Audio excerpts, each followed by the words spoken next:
Esse vídeo é referente ao trabalho apresentado no curso de graduação em Química na Universidade Federal de Minas Gerais, na disciplina de Química Orgânica e Experimental com o professor Eduardo Eliezer. Os alunos envolvidos são Lucas Souza e Henrique Gonzaga. Olá pessoal, hoje vamos falar um pouco sobre cromatografia gás líquido. Primeiro definindo o que é uma cromatografia. A cromatografia é uma técnica utilizada para analisar, identificar ou separar os componentes de uma mistura. Essa técnica é baseada na retenção seletiva dos componentes de uma mistura. Os componentes são distribuídos entre uma fase estacionária e outra fase móvel, e de acordo com as suas afinidades eles são separados. Agora falando um pouco sobre cromatografia gasosa, essa cromatografia, os componentes de uma amostra vaporizada são separadas em consequência da distribuição deles entre uma fase móvel gasosa e uma fase estacionária líquida ou sólida, dentro de uma coluna. A cromatografia a gás se divide em dois tipos: cromatografia a gás sólido e cromatografia a gás líquido. Essa iremos falar com mais ênfase no vídeo de hoje. Falando um pouco sobre as vantagens e desvantagens de uma cromatografia gasosa.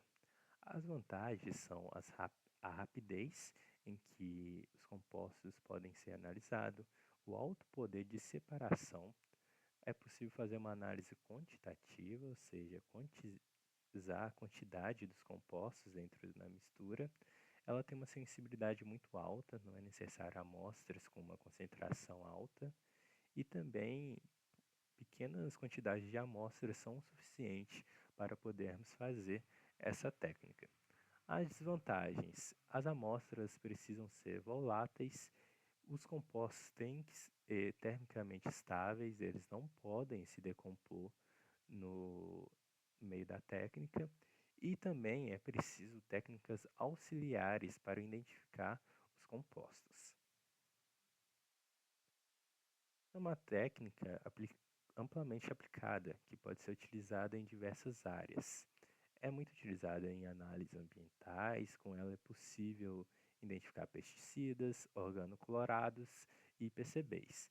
Também é possível identificar hidrocarboneto, aminas e fenóis.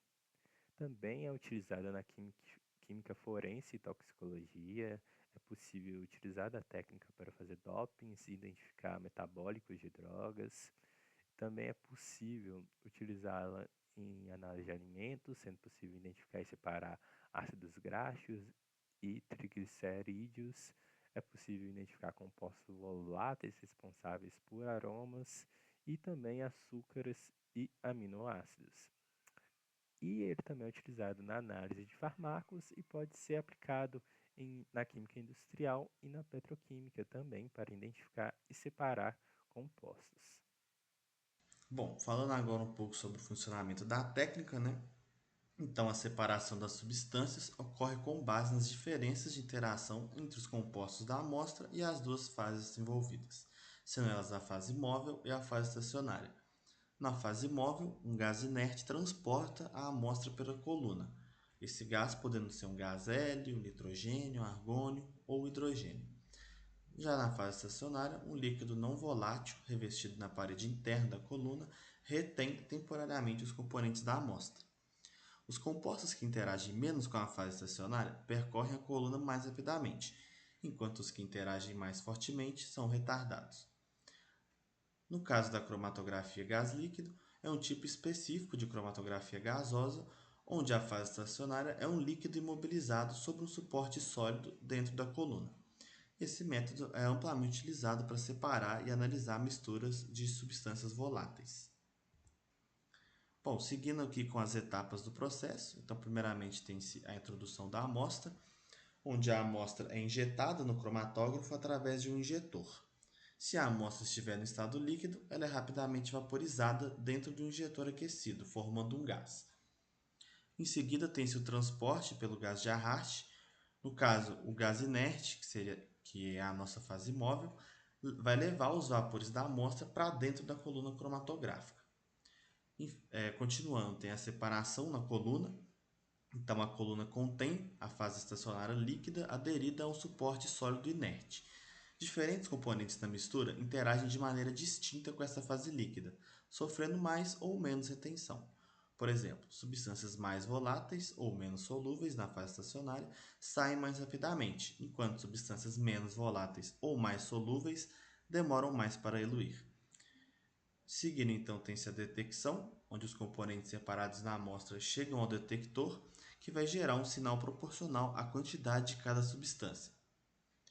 E por fim tem a geração do cromatograma, onde o detector vai gerar um cromatograma, que no caso seria um gráfico que representa a resposta do detector ao longo do tempo. Cada substância separada aparece como um pico, cuja posição indica o tempo de retenção, que seria o tempo que levou para sair da coluna, e cuja área pode ser usada para quantificação. Bom, falando um pouco agora sobre as influências, né, no caso, os fatores que influenciam a separação. Então, primeiro tem o tipo de fase estacionária, ou seja, diferentes líquidos são usados como fase estacionária, dependendo da polaridade dos compostos a serem separados. Por exemplo, se a amostra conter compostos polares, uma fase estacionária polar será mais eficiente na separação. Da mesma forma que se os compostos forem apolares, uma fase estacionária apolar será melhor. Bom, outro fator que influencia é a temperatura da coluna.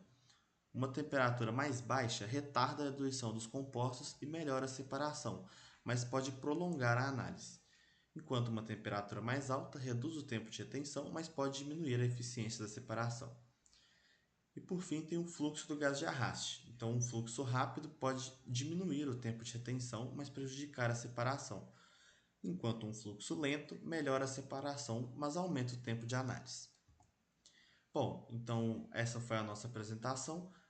Eu agradeço a atenção e espero que tenham gostado.